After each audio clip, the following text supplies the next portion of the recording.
Bismillahirrahmanirrahim. Assalamualaikum warahmatullahi wabarakatuh. Innal hamdalillah nahmaduhu wa nasta'inuhu wa nastaghfiruh wa na'udzu billahi min shururi anfusina wa sayyiati a'malina. Man yahdihillahu fala mudilla lahu wa man yudlil fala hadiya lahu. Wa ashhadu an la ilaha illallah wahdahu la syarika lah wa ashhadu anna Muhammadan abduhu wa rasuluh sallallahu alaihi wa ala alihi wa ashabihi wa man tabi'ahum bi ihsanin ila yaumiddin wa sallama tasliman katsira amma ba'd. Hadirin dan hadirat muslimin dan muslimat rahimani wa rahimakumullah. Alhamdulillah, kita panjatkan puji dan syukur atas kehadirat Allah Subhanahu wa Ta'ala. Pada kesempatan malam ini Allah limpahkan rahmat dan taufiknya kepada kita, dan berkat taufik dari Allah kita di malam ini bisa melanjutkan kajian kita dalam pembahasan akidah dari pembahasan kitab Ushulul Iman, pembahasan rukun iman yang 6, dan kita masih membahas rukun iman kepada para nabi dan rasul, yang insyaallah malam ini kita masih melanjutkan hak-hak Rasulullah sallallahu alaihi wasallam. Dan tentunya tidak lupa kita haturkan salawat serta salam kepada junjungan kita Nabi besar Muhammad sallallahu alaihi wa ala alihi wasallam, juga kepada segenap keluarga, para sahabat, para pengikut yang istiqomah dalam mengamalkan sunnah, tuntunan dan ajaran Nabi alaihi salatu wassalam hingga akhir zaman. Semoga kita mendapatkan syafaat setelah menghadap Allah Subhanahu wa Ta'ala. Baik, kita pada pertemuan sebelumnya sudah bahas sampai poin yang keempat dari hak Rasul alaihi salatu wassalam. Sedikit kita ulas ya, 4 poin secara ringkas dari yang sudah dibahas. Dari hak Nabi yang harus kita tunaikan, pertama adalah iman terhadap kenabian dan kerasulan, serta meyakini bahwa meyakini bahwa risalahnya itu ya, itu sudah menghapus seluruh risalah yang diturunkan sebelum Nabi alaihi salatu wassalam. Yang kedua, ya, kita harus percaya, yakin bahwa Nabi alaihi salatu wassalam itu sudah menyampaikan semuanya. Tidak ada yang tersimpan, tidak ada yang tersembunyi sedikit pun. Ya. Nabi sudah berikan rinci, baik rincian hukum maupun kaidah hidup ya, untuk kita terapkan dalam kehidupan sehari-hari. Ketika kita sudah tidak mendapati Nabi sallallahu alaihi wasallam hidup di tengah-tengah kita, maka berikutnya kita bertanya kepada pewaris para nabi, yaitu para ulama, untuk bisa memberikan jawaban fatwa ya atas masalah-masalah yang mungkin kita hadapi. Yang ketiga, mendahulukan cinta kepada Nabi alaihi salatu wasallam di atas kecintaan kepada siapapun, termasuk kepada diri sendiri ya. Itu hak Nabi. Bahkan itu diantara tanda kesempurnaan iman seorang muslim ketika dia mendahulukan cintanya kepada Nabi alaihi salatu wassalam. Untuk sekarang wujudnya ya, kita lebih mendahulukan sabda-sabda beliau alaihi salatu wassalam di atas ucapan manusia ya. Mau seindah apapun ya ucapan manusia, tetaplah ucapan manusia itu bukan hukum ya. Yang menjadi hukum ya itu sabda Nabi. Setelah Al-Quran adalah sabda Nabi sallallahu alaihi wasallam. Maka kita tidak mendahulukan sabdanya siapapun ya. Kita tidak mendahulukan sabdanya siapapun, mau setinggi apapun jabatannya ya. Tetap tidak ada yang lebih tinggi hukumnya ya, daripada sabda Nabi Sallallahu Alaihi Wasallam. Tentunya itu setelah Al-Quranul Karim. Dan yang keempat kemarin adalah memuliakan, mengagungkan Nabi Sallallahu Alaihi Wasallam, yaitu kewajiban kita. Dan bentuk mengagungkan Nabi pada hari ini adalah mengagungkan, memuliakan sunnah-sunnahnya, ya. Jangan diremehkan untuk kemudian ditinggalkan, ya. Sunnahnya dimuliakan, sunnahnya diamalkan, ya. Sekecil apapun, semampu kita mengamalkan sunnah Nabi. Demikian juga bentuk kita memuliakan Nabi alaihi salatu wassalam adalah ketika kita sedang mendengar hadis Nabi alaihi salatu wassalam itu dibacakan, ya. Maka dari itu, ya, mungkin di antara jamaah ada yang melihat, ya, kalau ngaji sebagian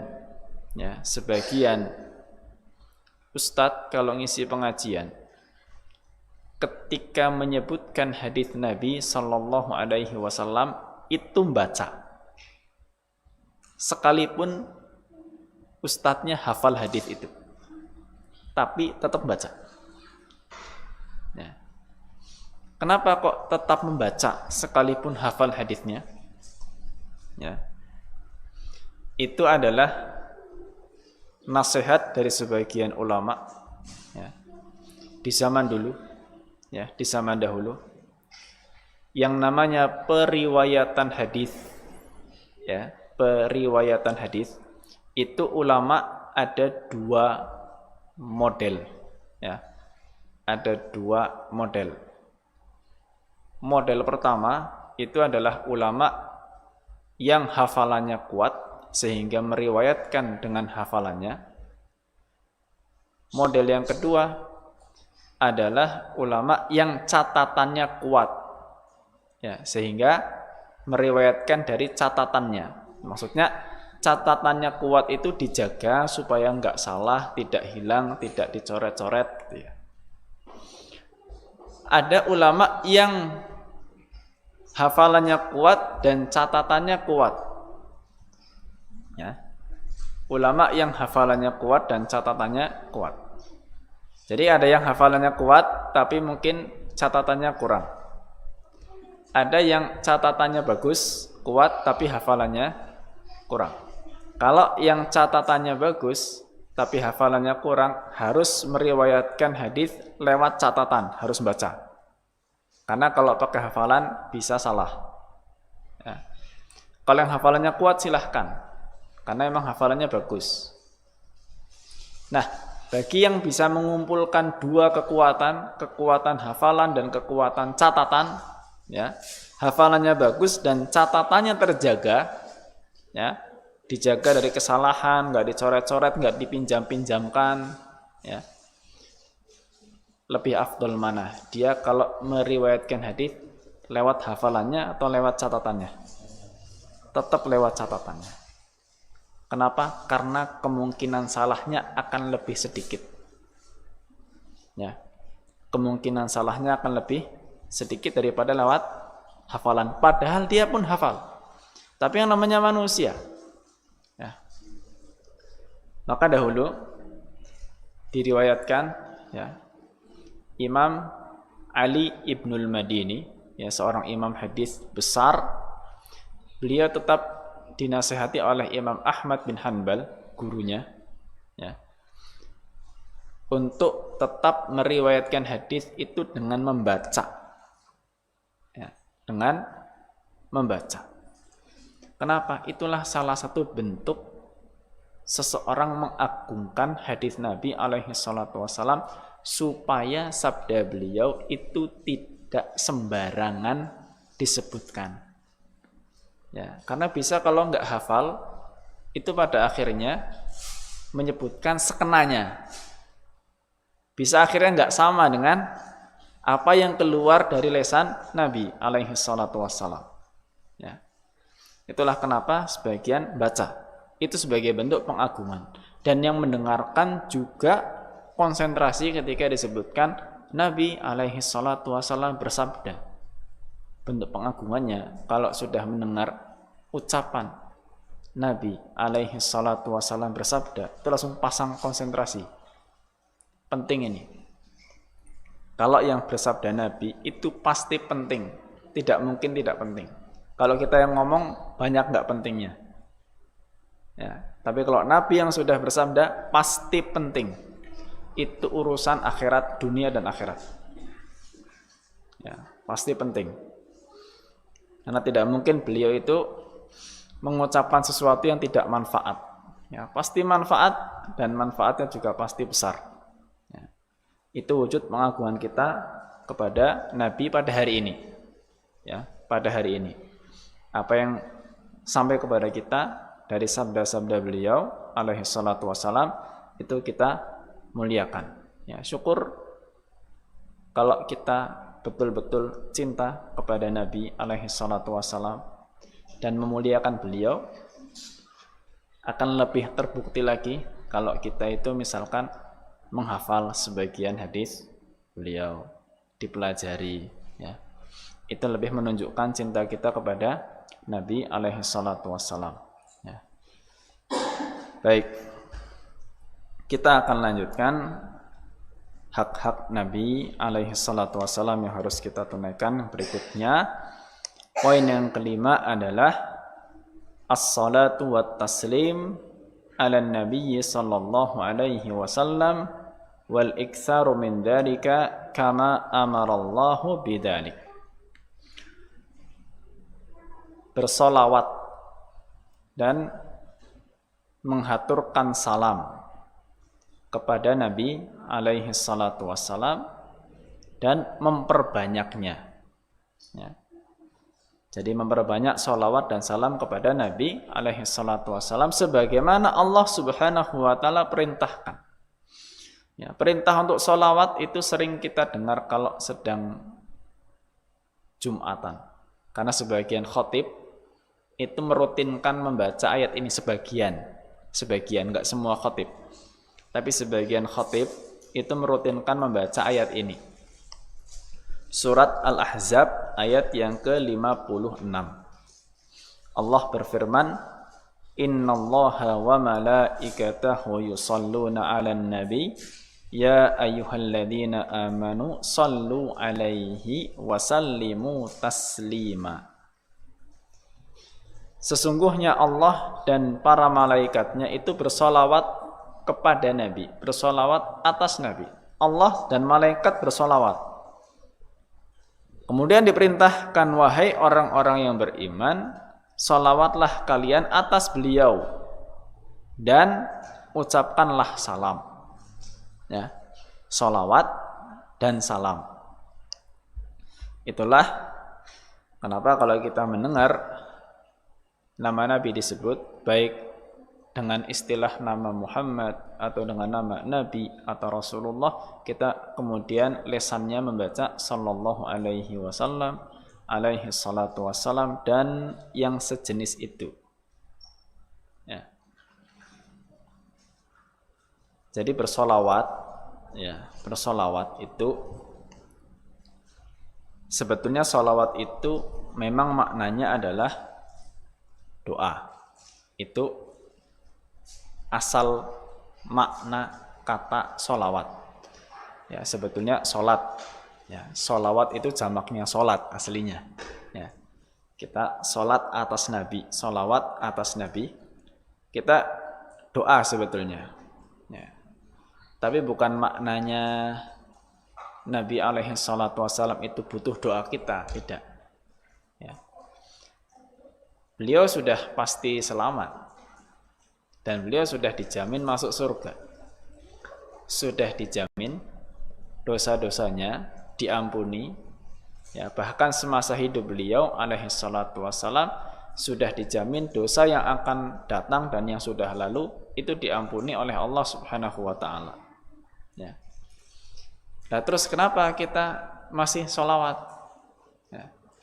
Sebetulnya yang butuh sholawat itu bukan Nabi alaihi salatu wassalam. Yang butuh sholawat itu kita. Ya. Yang butuh sholawat itu kita.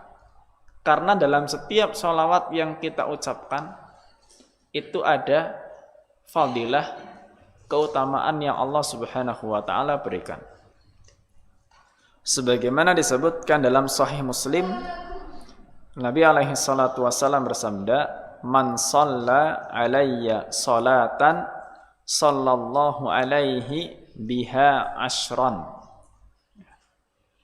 Man shalla alayya salatan, barang siapa bersolawat untukku satu kali.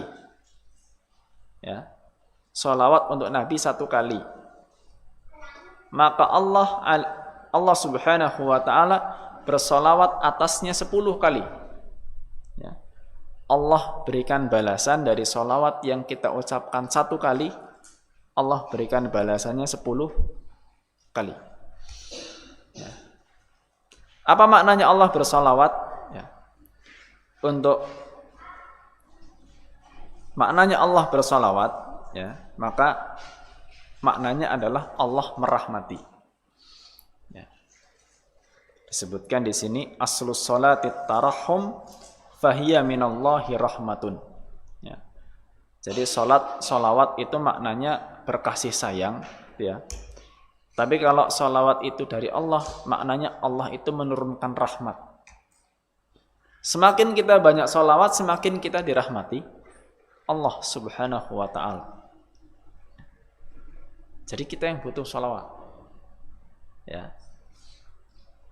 Kalau Nabi alaihi salatu wassalam sudah selamat beliau, kita itu sebagai wujud rasa terima kasih kita kepada beliau alaihi salatu wassalam, ya apa yang bisa kita lakukan?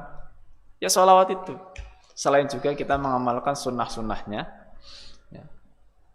Yang bisa kita lakukan, kita kan kalau ada orang punya jasa kepada kita, minimal kita kan mengucapkan terima kasih, ya, matur nuwun sebagai balas jasanya. Kalau kita nggak bisa balas budi kan, minimal kita mengucapkan apa? Jazakallahu khairan. Bahkan kalau tuntunan Nabi alaihi salatu wasallam seperti itu. Ya. Jadi man sana'a ilaikum ma'rufan fakafi'uh. Kalau ada orang berbuat baik kepadamu, maka balaslah budinya, balas. Kalau kita bisa balas budi, balas budi. Kalau kalian tidak punya sesuatu untuk balas budi, ya, maka kata Nabi alaihi salatu wasallam, katakan jazakallahu khairan.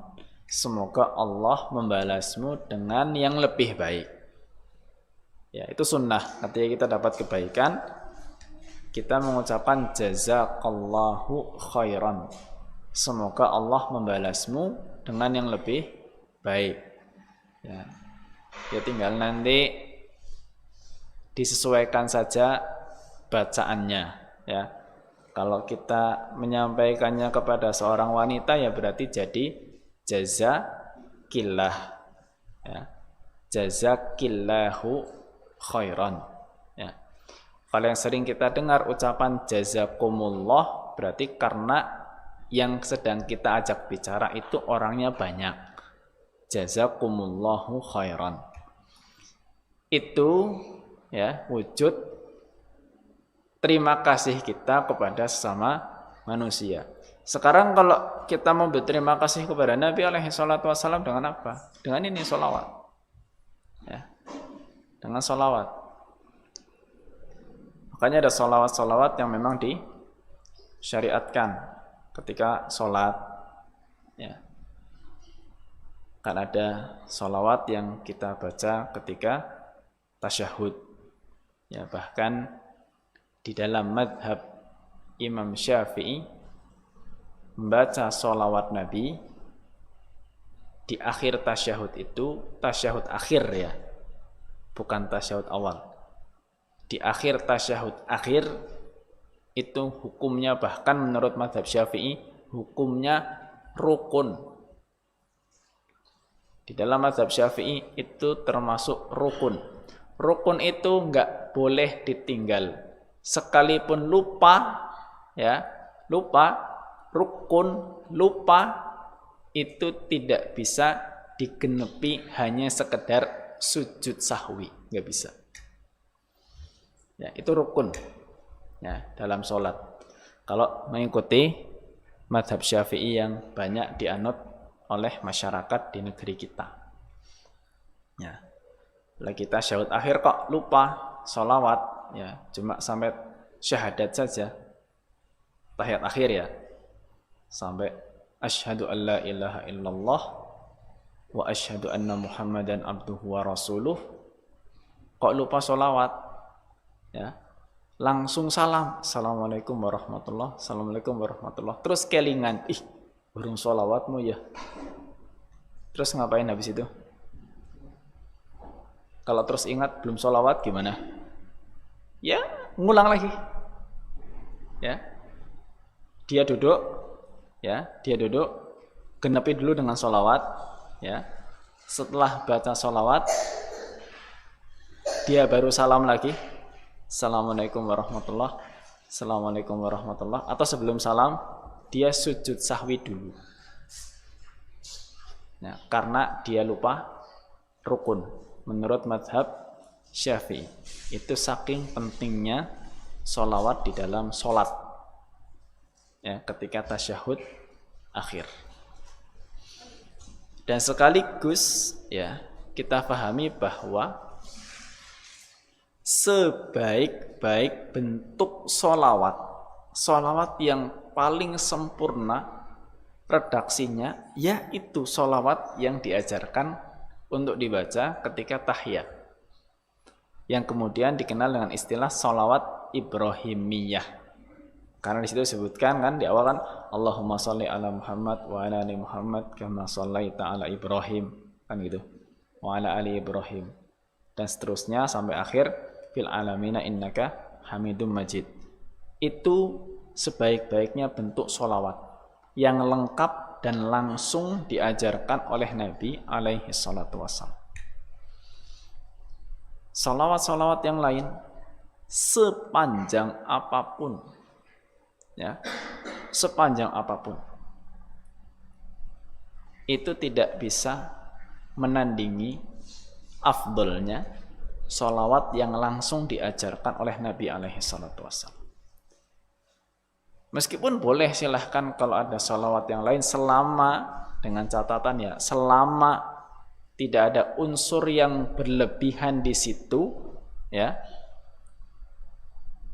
mau diamalkan silahkan.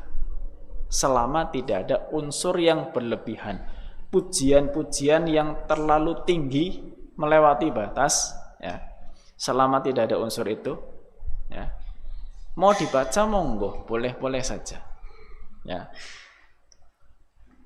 Tapi tetap yang terbaik itu yang langsung diajarkan oleh Nabi Shallallahu Alaihi Wasallam. Ya. Seminimalnya kita baca sholawat yang sudah biasa kita ucapkan, ya. Cuma sekitar baca Allahumma sholli ala Muhammad, Allahumma sholli wa sallim ala Muhammad. Misalkan begitu sudah sangat ringkas sekali. Ya. Terlebih ketika kita mendengar nama Nabi disebut, ya, karena memang disebutkan dalam hadis riwayat Imam At-Tirmidzi. Dan beliau mengatakan hadisnya hasan sahih. Nabi alaihi salatu wasallam bersabda, "Al-bakhil alladzi man dzukirtu indahu falam yusalli alayya." Orang yang bakhil, kata Nabi, orang yang bakhil itu orang yang ketika namaku disebut dia tidak sholawat, ya. Disebut bakhil. Kenapa? Karena ngucap sholawat itu gampang. Hanya untuk mengucapnya susah. Apa kemudian berarti ketika nama Nabi disebut kita wajib sholawat? Kalau enggak sholawat terus jadi dosa?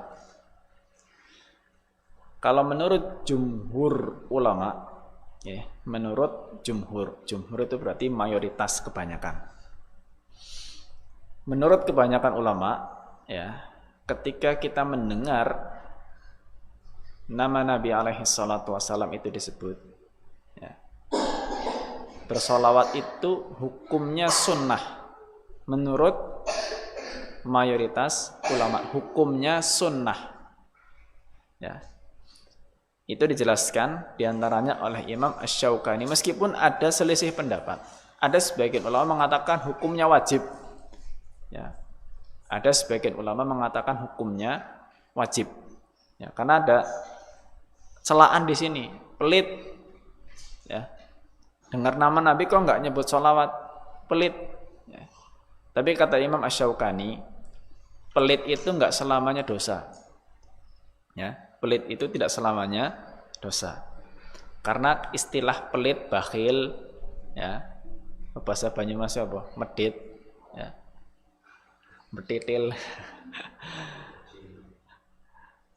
itu, ya, pun berlaku untuk orang yang, ya, tidak mau memberi sedekah yang hukumnya sunnah. Ya, misalkan gini, ada orang miskin. Ya, kita ngelewati orang miskin. Banyak kita ngelewati orang miskin di perempatan, banyak orang miskin. Ya. Dia minta kita nggak ngasih. Apa terus yang nggak ngasih jadi dosa? Tidak. Karena asalnya untuk memberi seperti itu hukumnya sunnah. Ya, asalnya hukumnya sunnah. Ngasih dia dapat pahala, nggak ngasih ya nggak dosa. Ya. Itu terlepas dengan aturan-aturan yang muncul, nggak boleh ngasih di perempatan apa segala macam, saya nggak bahas itu ya. Kalau nanti muncul aturan itu berarti itu silahkan ditaati. Ya. Kalau nggak ngasih nggak dosa. Sama menurut mayoritas ulama, ya. Ketika disebut bakhil, nggak mau sholawat, ketika dia sholawat, dia dapat pahala. Ya. Ketika enggak, dia nggak dapat dosa. Ya, dia nggak dapat dosa, nggak dapat pahala juga. Ya.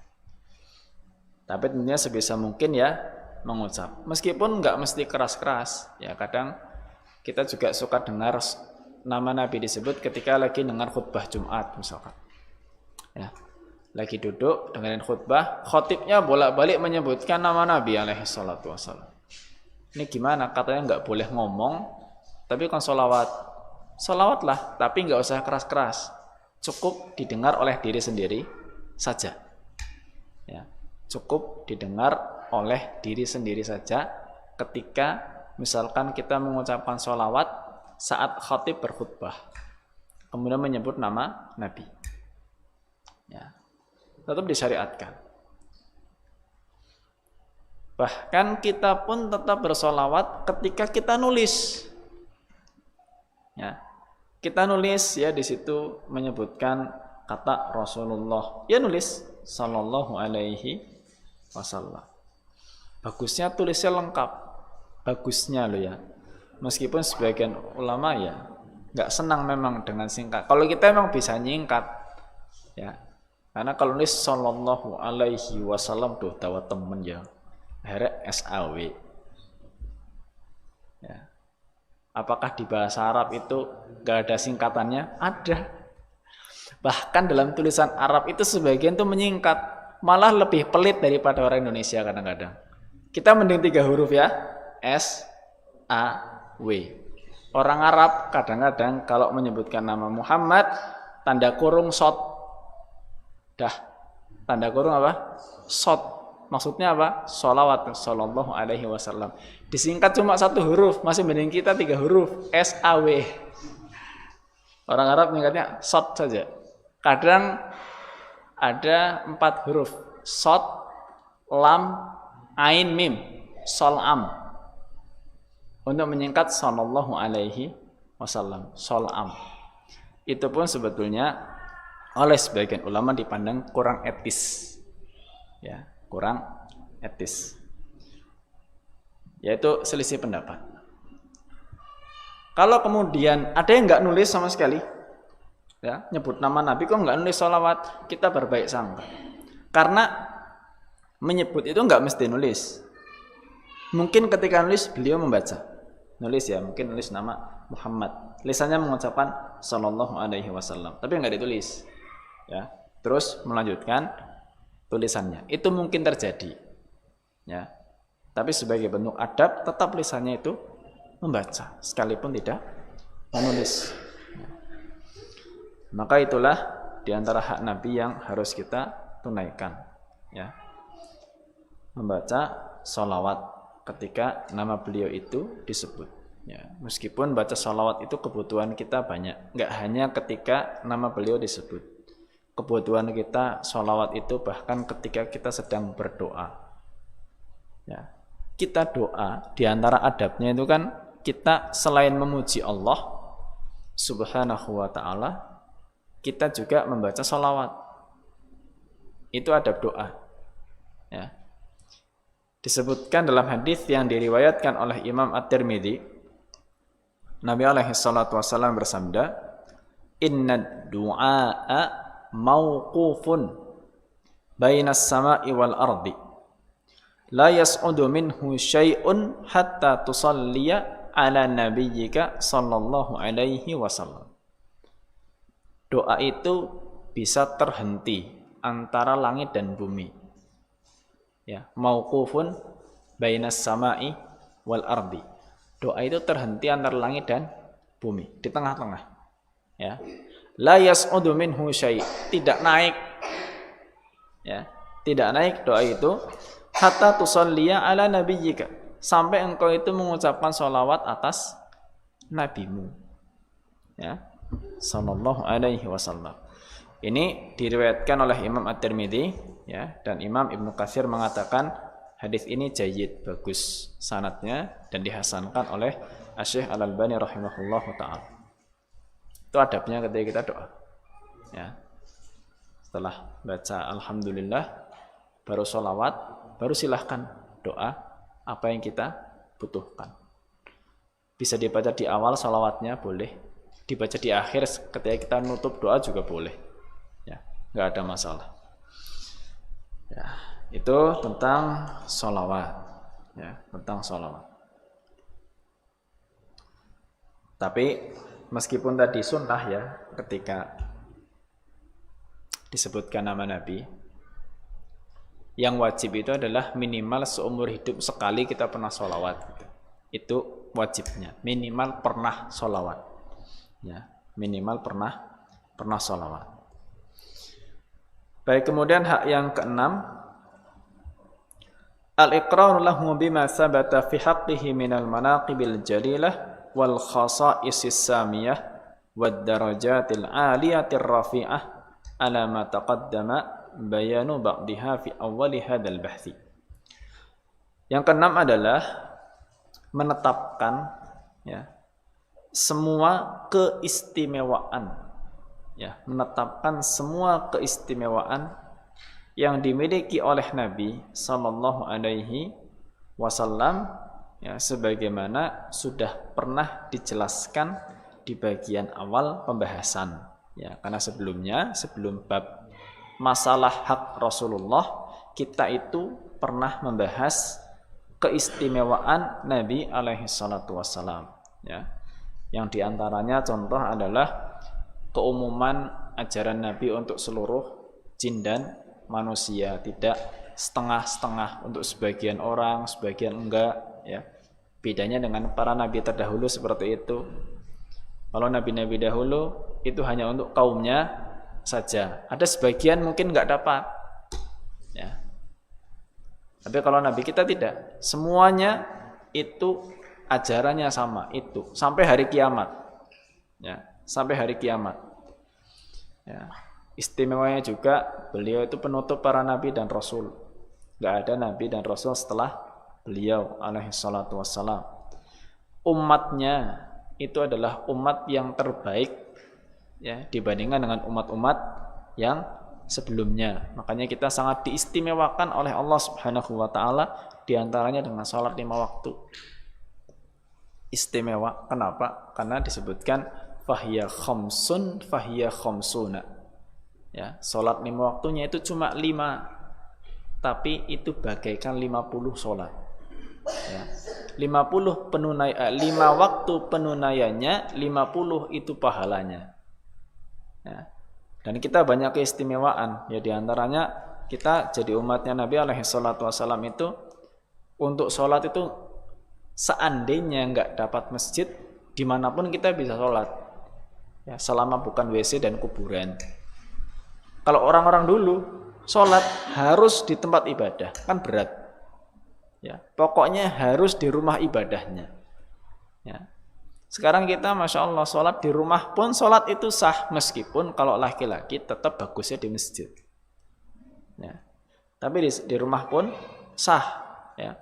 Kalau orang dulu harus ke rumah ibadah. Ya. Tidak bisa di rumahnya. Ya. Dan selain itu dari keistimewaan Nabi Sallallahu Alaihi Wasallam. Ya. Kemudian yang ketujuh, tajannub al-ghulu fihi wal hadaru min dzalika fa inna dzalika a'zamul adhiyati lahu sallallahu alaihi wasallam. Jangan bersikap ghulu. Ghulu itu berlebihan. Ya. Jangan bersikap berlebihan dan berhati-hati ya dari sikap tersebut, karena justru itu menyakiti Nabi alaihi salatu wassalam. Ya. Maksud hati ingin menyanjung, ingin memuji, ya, ingin meninggikan, memuliakan, tapi tidak boleh berlebihan. Kalau berlebihan, ya, itu justru menyakiti Nabi sallallahu alaihi wasallam. Kita kalau sedang mengucapkan syahadat, di antara syahadat yang diajarkan itu wa anna Muhammadan abdullahi wa rasuluh. Muhammad itu adalah hamba Allah dan Rasulnya. Kenapa digabungkan itu? Hamba Allah dan Rasulnya. Ya. Supaya dipahami bahwa Nabi alaihi salatu wassalam itu manusia biasa. Ya, manusia biasa. Makanya Nabi pernah lupa apa tidak? Pernah lupa. Sholat saja pernah lupa toh. Makanya Nabi sholat pernah lupa, wajar. Apalagi kita yang bukan Nabi, sholat lupa wajar. Ya, dimaklumi. Ya, dimaklumi, nggak usah gerundelan. Maklum, Nabi aja salah, lupa, apalagi orang biasa. Teringat sekian tahun yang lalu. Ini karena mau sholat Id ya, saya jadi ingat. Saya masih kecil. Kita kan lebaran beda kan biasa ya. Hari pertama, kedua itu biasa. Dulu terjadi gini. Lebaran berbeda ya, 2 hari. Yang lebaran hari pertama, ketika itu saya kalau sholat Id kan di alun-alun. Alun-alun Masjid Agung Baitul Salam. Yang hari pertama sholat Id lancar, nggak ada masalah. Ya. Nggak ada masalah. Qadarullah yang sholat Id-nya hari kedua, ya, yang hari kedua, imamnya ketika rakaat yang kedua itu lupa takbir yang 5. Harusnya kan ketika rakaat yang kedua kan selain takbir berdiri nambah takbir 5 kali toh. Ini lupa. Habis bangkit Allahu Akbar langsung baca Al-Fatihah. Jadi Arab subhanallah bingung. Kenapa? Karena mic-nya juga keras. Subhanallah imamnya nggak dengar juga. Sudah terlanjur juga masuk surat Al-Fatihah. Ramung-ramung gerundelan. Ngerti ya sholatnya wingi bae. Si wingi sholatnya genep takbire, siki takbire kurang ya. Padahal takbir sholat Id yang 5 itu yang 7 di rakaat pertama dan 5 di rakaat yang kedua itu sunnah. Sekalipun ketinggalan ya sholatnya sah-sah saja, nggak ada masalah, itu sunnah. Ya, ditinggal sengaja pun sholatnya sah, apalagi lupa. Ya, itu seperti itu. Ya, wajar manusia lupa. Nabi saja sholat fardu pernah lupa. Ya, sholat fardu pernah lupa, rakaatnya kurang. Ya, maka beliau manusia biasa, jangan ditinggikan terlalu berlebihan. Ya, maka yang disyariatkan tadi sholawat, bukan menyanjung-nyanjung. Ya. Jadi ketika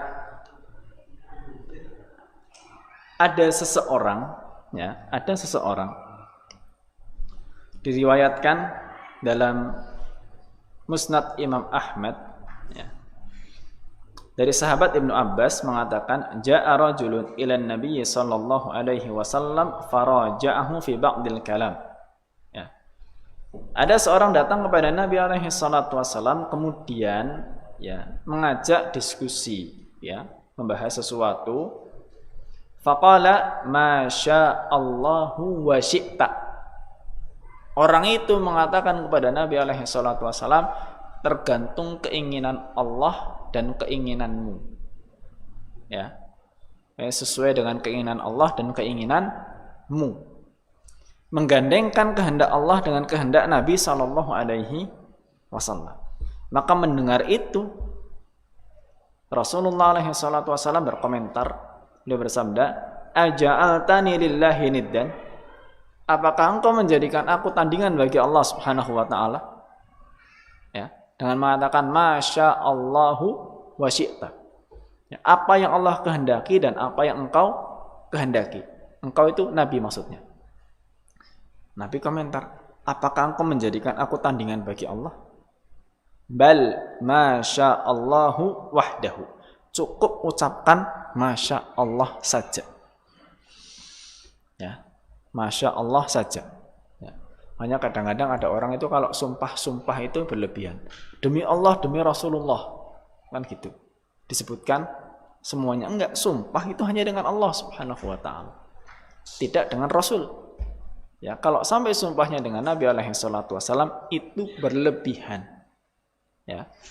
Itu berlebihan. Makanya mungkin pernah ya kita mendengar pembahasan contoh-contoh. Saya sekaligus dudukkan masalahnya. Mendengar orang mempermasalahkan ketika menyebut nama Nabi alaihi salatu wassalam dengan sebutan Sayyidina. Sebagian kurang senang dengan sebutan Sayyidina. Ya.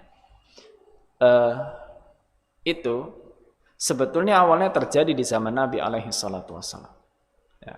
Orang-orang menyebut anta sayyiduna wa ibnu sayyidina. Engkau itu adalah pemimpin kami, putra pemimpin kami juga. Ya. Kemudian Nabi tegaskan as-sayyidullah. Ya. Pemimpin yang hakiki, tuan yang hakiki itu adalah Allah Subhanahu wa taala. Ya. Kemudian Nabi alaihi salatu wasallam masih disanjung-sanjung, masih dipuji-puji. Kemudian beliau tegaskan qulu biqaulikum wala yajrimannakumus syaitan. Silahkan. Kalian mau mengucap apa silahkan. Yang penting ingat jangan sampai diseret oleh setan. Ya. Maksudnya tadi mau pakai sayyidina ya silahkan, nggak apa-apa. Yang penting jangan sampai diseret setan akhirnya berlebihan. Ya. Cuma sekedar menyebut sayyiduna, sayyidina itu nggak ada masalah aslinya. Ya. Nggak ada masalah. Ya, karena juga Nabi alaihi salatu wasallam beliau yang langsung mengatakan ana sayyidu waladi Adam. Saya pemimpin anak Adam semuanya. Nyebut sayyid nggak ada masalah. Ya, kita membaca sholawat dengan bacaan Allahumma sholli ala sayyidina Muhammad nggak ada masalah, boleh. Ya, cuma ulama kasih catatan sebaiknya tambahan sayyidina itu tidak dibubuhkan ketika kita sedang sholat. Sebagian memberikan catatan itu, sehingga ketika sholawatnya ketika tasyahud mendingan sholawat yang ketika tasyahud itu apa adanya, tanpa ditambah-tambahi. Sebagian memberikan catatan seperti itu. Ya sebagian bolehkan, tapi sebagian kasih catatan supaya sama dengan sholawat yang diajarkan oleh Nabi alaihi salatu wassalam. Adapun di luar itu silahkan menambahkan nggak apa-apa. Yang penting jangan berlebihan. Ya. Maka pesan Nabi sallallahu alaihi wasallam ya, dalam hadis yang diriwayatkan oleh Imam Bukhari, la tutruni kama atratin nasara ibna Maryam fa innama ana abduhu faqulu abdullahi wa rasuluh. Ya. Janganlah kalian itu memujiku seperti orang-orang Nasrani itu memuji Isa bin Maryam, karena sampai disebut sebagai anak Tuhan. Ya.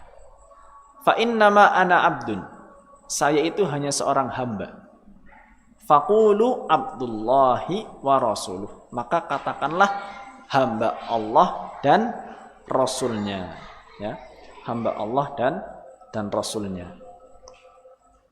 Nah, itu hak yang ke-7 ya. Sedikit saya tambahkan satu supaya selesai di kesempatan malam hari ini ya. Jadi setelah tadi 5 sholawat, 6 menetapkan keistimewaan Nabi, 7 tidak ghulu ya, tidak bersikap berlebihan. Nah, 8 terakhir adalah min huquqin Nabi sallallahu alaihi wasallam mahabbatu ashabihi wa ahli baitihi.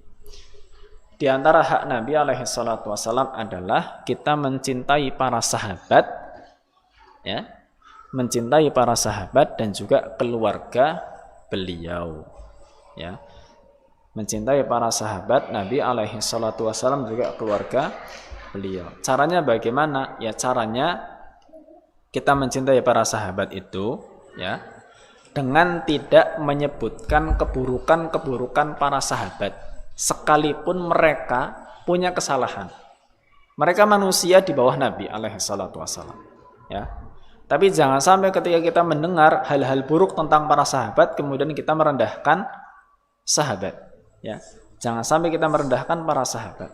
Sahabat pernah beda pendapat, pernah terjadi pertengkaran, pernah terjadi pertikaian ya, pernah terjadi peperangan antar sahabat, tapi tetap kita memuliakan para sahabat ya, karena Nabi berpesan ya tentang masalah-masalah yang terjadi di antara para sahabat ya. Beliau peringatkan dalam hadis Bukhari Muslim, la tasubbu ashabi, jangan kalian cela para sahabatku ya, jangan kalian cela para sahabatku. Falau anna ahadakum anfaqa mithla Uhudin dhahaban ma balagha mudda ahadihim wala nasifahu. Seandainya ada di antara kalian yang sedekah dengan emas sebesar gunung Uhud ya, sedekah dengan emas sebesar gunung Uhud, pahalanya tidak sebanding dengan sedekahnya sahabat dengan emas yang hanya di 2 telapak tangannya ya. Emas 2 telapak tangan sedekahnya sahabat, pahalanya masih lebih besar daripada sedekahnya kita ini pada hari ini dengan emas sekalipun besarnya sebesar gunung Uhud. Beda ya, tetap berbeda. Jadi kesalahan apapun ya, mereka nggak maksum, sahabat tidak maksum, mereka punya dosa ya. Tapi ketika kita mendengar hal-hal buruk tentang sahabat, maka tugas kita itu menjaga lisan supaya tidak merendahkan ya, tidak mencela, menghina sahabat Nabi sallallahu alaihi wasallam. Itu kiranya yang bisa kita bahas pada kesempatan malam hari ini dari hak-hak Nabi sallallahu alaihi wasallam. Semoga Allah berkahi dan segala kekurangan saya mohon maaf.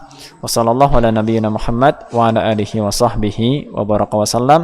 Wa akhiru da'wana alhamdulillahi rabbil alamin. Kita akhiri dengan doa kafaratul majlis. Subhanakallahumma wa bihamdika asyhadu an la ilaha illa anta astaghfiruka wa atubu ilaik. Billahi taufik wal hidayah. Assalamualaikum warahmatullahi wabarakatuh.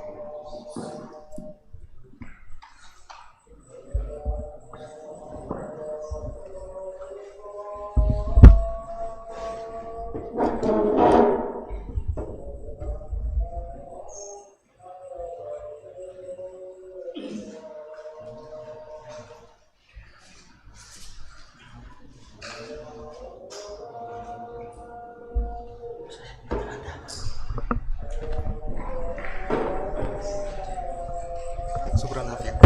Jasa pelajaran.